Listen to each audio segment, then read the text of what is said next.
Olá, bom dia mais uma vez para você que nos assiste aqui na TV Centro-Sul, que nos acompanha no Top Saúde. Hoje, sexta-feira, dia 27 de agosto, finalzinho da semana, vamos dar continuidade à série sobre o autismo. Doutora Jequila Nogueira esteve conosco há 15 dias, falando sobre a importância da terapia ocupacional na vida das crianças autistas, como isso é importante para que elas possam se desenvolver bem. E bom dia, doutora Jequila, seja bem-vinda mais uma vez ao Top Saúde. É uma alegria tê-la conosco, é um prazer imenso. Bom dia, Juliane, bom dia a todos que nos assistem pelo Top Saúde, TV Centro-Sul de Pix. É um prazer estar novamente aqui com vocês. Doutora Jequila, na última vez que você esteve aqui conosco, falávamos sobre qual o papel do terapeuta ocupacional, quando a criança deve iniciar a terapia, fazer, no caso, a terapia ocupacional. Foi falado também sobre a média de tempo. Agora, eu queria saber de você quanto tempo pode durar a terapia ocupacional. É algo que tem um tempo determinado, tipo, a criança tem que fazer por um ano terapia, ou não há um tempo determinado para esse quesito que digamos, a longevidade desse tratamento? Isso. Bom, Juliane, quando a gente fala de atraso do neurodesenvolvimento, principalmente pelo tema de hoje, crianças que estão dentro do espectro autista, nós não podemos ter uma definição de tempo de acompanhamento. Cada criança, ela vai corresponder para essas habilidades que estão sendo estimuladas, para serem alcançadas esses seus marcos de idade, conforme a resposta de demanda de acompanhamento. Então, quando a gente inicia um processo de acompanhamento em uma criança que foi diagnosticada com espectro autista e ela está fora dessa faixa das competências e habilidades do marco da idade dela, nós precisamos, fazer essa avaliação global dessa criança, onde nós damos ênfase às habilidades e potencialidades que essa criança tem e observamos o que ela precisa adquirir para o seu desenvolvimento mais próximo, às suas competências do seu marco de idade. Então, a partir do momento que a gente faz essa avaliação específica e presencia essas dificuldades em relação ao desenvolvimento infantil da criança, começa a se estabelecer um programa de tratamento. Esse programa de tratamento, ele é muito variável, como a gente comentou no programa passado, a criança, ela é, na verdade, o nosso termômetro para uma evolução mais rápida ou não. Então, todo o processo de acompanhamento terapêutico, ele depende dessa tríade, que é exatamente a participação do terapeuta, a participação da família, dos pais, e também o envolvimento, o engajamento dessa criança dentro do plano de tratamento, dentro desse tratamento. Então, com essa tríade formada, nós vamos poder, assim, ter realmente uma consistência de saber que aquilo dali tem tudo para dar certo. Basta que realmente, efetivamente, isso aconteça, tanto no âmbito da família, como também no âmbito escolar, da sua participação social, da sua vida, da vida daquela criança. Então, a gente avalia dentro dessa forma. Então, é muito variável, não existe uma receita de bolo para um tratamento específico, até mesmo porque quando a gente fala de crianças do espectro autista, nós estamos nos referindo a singularidades específicas, como todos nós temos a nossa singularidade, uma criança também do espectro autista, ela tem as suas variações, então cada criança, ela é diferente uma da outra no sentido de algumas apresentarem determinadas características, outras apresentarem determinados sinais de atraso. Então, é muito variável, É por isso que o nome é espectro, porque ele é amplo e ele não é uniforme, igual para cada paciente, para cada criança. Doutora Jequeila, você falou aí sobre ser bem variado, né? Tanto a singularidade das crianças como no tratamento. E essa, de fato, seria a minha próxima pergunta. O tratamento é o mesmo para todas as crianças? Elas seguem um padrão, começam fazendo tal coisa, depois vão seguindo uma sequência? Ou vai depender do grau de autismo, vai depender das características daquela criança, da singularidade dela? Sim, Juliane, realmente vai depender. Como eu lhe disse, quando nós estamos falando de avaliação infantil, a terapia ocupacional, ela se baseia, ela se remete a 3 áreas do desenvolvimento. As AVDs, que são as atividades de vida diária da criança, as atividades escolares e as atividades do brincar. Então, quando nós tratamos dentro da neuropediatria, pediatria, a evolução e o desenvolvimento de uma criança, nós nos remetemos a essas 3 áreas. Então, quando nós fazemos essa avaliação global do desenvolvimento de uma criança, essas 3 áreas são as que vão me nortear dentro do meu projeto terapêutico em relação àquela criança. Então, essa avaliação, ela nos permite ver quais são essas dificuldades e quais são essas habilidades que ainda não foram alcançadas. Claro, sempre de acordo com o marco de idade da criança. Porque cada marco de idade, eu acredito que, eu acho que o doutor Sérgio, pediatra, já deve ter até comentado um pouco sobre isso em uma das entrevistas. Cada marco de idade, ela nos traz competências específicas do desenvolvimento de uma criança. Então, é em cima desses marcos de idade que eu vou estar avaliando o que ela está alcançando ou não. E baseado nisso é que nós vamos estabelecer a forma de estimulação e tratamento, né? Então, fazendo essas considerações, a gente consegue ter uma projeção do que essa criança precisa como estimulação. No meu caso, dentro da terapia ocupacional, né? E como brincar, ele é algo que é de ocupação intrínseca da criança, uma das primeiras coisas que a gente observa muitas vezes é aquele brincar não funcional. Porque o brincar, ele precisa ser funcional, ele precisa ser simbólico, ele precisa ser participativo, ele precisa ser interativo. A criança neurotípica, que é uma criança que está dentro de um padrão de desenvolvimento, né, que corresponde aos marcos específicos da idade, são crianças que não têm dificuldade na introdução desse brincar. Já as crianças que estão dentro do transtorno do espectro, elas têm muita dificuldade da introdução desse brincar no seu cotidiano, no seu dia a dia. Então, quando a gente observa isso fortemente, dentro ali da resposta de comportamento da criança, a gente já percebe que ali sim tem atrasos, né, do neurodesenvolvimento, que com certeza muitas habilidades do marco da idade dessa criança, ela não vai estar conseguindo corresponder de forma adequada para ela ter o aprendizado e o desenvolvimento mais próximo possível, né?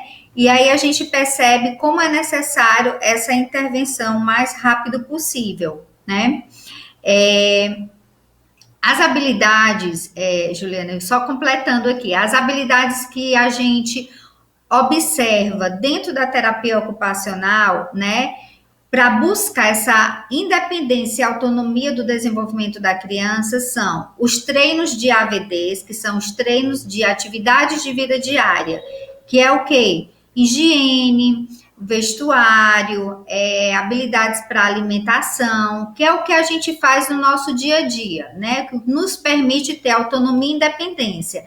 A criança, ela, a partir do momento que ela vai se desenvolvendo, ela vai adquirindo essas habilidades no seu dia a dia, né?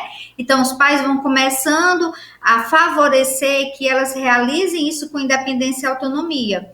A criança que está dentro do espectro autista, ela tem dificuldade dessa participação de uma forma mais autônoma e independente. Então, é uma das habilidades que a terapia ocupacional avalia e trabalha como objetivo terapêutico. Nós também trabalhamos as habilidades motoras finas, que é exatamente o preparo da criança para a inserção escolar, o treino de habilidades finas, o treino da escrita, né? São habilidades que a gente também observa e avalia dentro do contexto terapêutico. As habilidades motoras amplas, que elas têm a ver com a coordenação motora global da criança. Então, a forma de sentar, a forma da criança se comportar diante dessa percepção corporal, do seu corpo diante do ambiente, do espaço, que forma ela dá essas respostas mais adequadas possivelmente, né? Geralmente as crianças com TEA são crianças muito agitadas, né? São crianças que se batem, correm, tropeçam, caem. Então, essa percepção dessa consciência corporal delas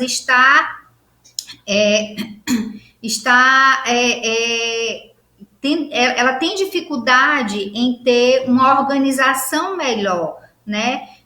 Dessa consciência corporal diante do que acontece em torno dela. Nós também avaliamos o brincar funcional, tá? Dessa criança. Outra habilidade dentro do desenvolvimento infantil é a resolução de problemas. Então, a capacidade que a criança tem de lidar com situações do dia a dia que vai exigir dela uma resposta e comportamento adequado para aquele momento. É outra área, outra habilidade que nós também avaliamos. A participação social, que tem a ver exatamente com essa participação da criança ter um bom convívio social, seja na escola, seja em outros ambientes, e corresponder a essa participação social de acordo com o que lhe é proposto ali para o momento. A integração de sentidos, né, que é muito importante, que na verdade é dentro da minha especialidade específica, que é a integração sensorial, é uma das áreas onde eu atuo com mais ênfase dentro do desenvolvimento infantil, né? Que a gente sabe que muito dessa desorganização, dessa integração de sentidos, é onde nós vamos ter exatamente as estereotipias, né? Que são esses comportamentos, muitas vezes inadequados, que a criança apresenta para tentar se regular em um meio, né? Então, a estereotipia visual, quando ela pisca demais ou faz movimentos faciais, a estereotipia motora, que é aquela estereotipia onde muitas vezes ela faz movimentos com as mãos, com o corpo, através de balanceios, ou movimentos mais agitados, né? Em resposta a um comportamento emocional de estresse, de agitação, ou até mesmo de uma ansiedade por algo ali que está querendo falar, está querendo se expressar. Então, essa integração de sentidos ela é muito importante. É aí onde a gente entra também com a intervenção da integração sensorial. Doutora Keila, você falou aí sobre a questão das mãozinhas, né? Até quando estão alegres, eufóricos, a gente percebe que crianças autistas, elas batem as mãozinhas. É uma forma de se expressar, como você falou, e como também foi falado, esse enquadra em uma das características, né, que se pode ser observada no caso de uma avaliação de criança autista. Doutora Keila, as habilidades possíveis de treinar são essas, né? No caso, as dificuldades dessas crianças em lidar com certas situações, e na terapia ocupacional vai ser trabalhado todas essas questões, é isso? Sim, essas habilidades que eu citei anteriormente, Juliane, são habilidades que dentro da nossa avaliação específica da terapia ocupacional, a gente observa com ênfase, e são habilidades que vão ser colocadas como objetivos terapêuticos. Então, muitas dessas crianças que estão dentro do espectro autista, elas não conseguem desenvolver em sua amplitude ou em sua eficiência essas habilidades, que são habilidades que têm a ver com todas as questões do desenvolvimento de uma forma geral. Então, se eu tenho uma criança que ela tem independência e autonomia em suas atividades de vida diária, se ela tem uma boa participação social, se ela tem uma boa integração de seus sentidos, dando respostas adequadas ao meio, diante de situações que acontecem com elas, se elas têm um brincar funcional e se elas têm uma resolução de problemas, é uma criança que está dentro de um desenvolvimento neurotípico, né? Então, a minha criança que chega a mim com TEA, geralmente ela tem dificuldades ou atrasos em alguma dessas áreas. E aí é onde nós vamos intervir especificadamente. Para a gente finalizar, que eu sei que seu tempo está bem corrido hoje, o que você pode dizer para os pais de crianças que estão dentro do espectro, ou então que têm suspeita, né, de que aquela criança pode ser autista? O que é que você pode falar como terapeuta ocupacional em relação à sua profissão, o benefício que é a terapia ocupacional para o desenvolvimento dessas crianças? Que qualquer sinal de atraso do desenvolvimento de sua criança, não esperem. Não esperem nem mesmo o fechamento de um diagnóstico, uma avaliação médica. Muitas vezes os pais eles aguardam muito uma avaliação médica e já vê que essa criança ela tem algum atraso específico. Então, não prorroguem isso, porque é um tempo precioso que está sendo perdido para o desenvolvimento dessa criança.